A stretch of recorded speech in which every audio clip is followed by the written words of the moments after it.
बहुत टूटे हुए लोग अक्सर टूटे हुए नजर नहीं आते।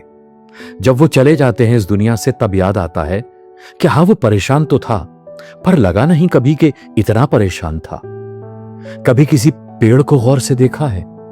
अक्सर उस पेड़ को जो इस बार की आंधी में टूट गया, जड़ से उखड़ गया, क्या वो एक दिन में टूटा होगा? नहीं, बिल्कुल नहीं। वो शायद कई सालों से टूट रहा था। हर आंधी उसके भीतर कुछ ना कुछ तोड़कर चली गई होगी। हर तूफान उसकी जड़ों को थोड़ा और कमजोर कर गया होगा।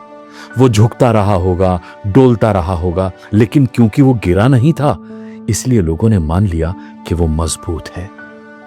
और यही गलती हम इंसानों के साथ भी करते हैं।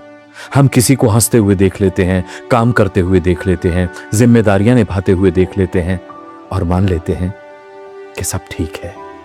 जबकि कई बार सबसे ज्यादा टूटा हुआ इंसान वही होता है जो सबसे ज्यादा मुस्कुरा रहा होता है।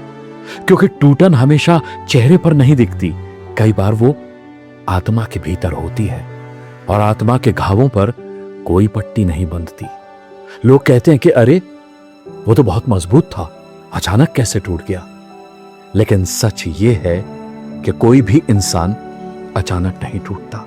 वो धीरे धीरे टूटता है, थोड़ा उम्मीदों से, थोड़ा इग्नोरेंस से, थोड़ा तानों से, थोड़ा लोनलीनेस से, और सबसे ज्यादा उन लोगों से जिन्हें वो अपनी ताकत समझता है। दुनिया के दिए हुए घाव शायद इंसान सह भी ले, लेकिन जब घाव अपने देने लगे तो दर्द हड्डियों में नहीं होता, रूह में उतर जाता है। सबसे दुख की बात गिरना नहीं होती, सबसे दुख की बात यह होती है कि आप उम्र भर जिन्हें संभालते रहे, जिन्हें जोड़ते रहे, जिन्हें टूटने से बचाते रहे, एक दिन वही आपके टूटने की वजह बन जाते हैं।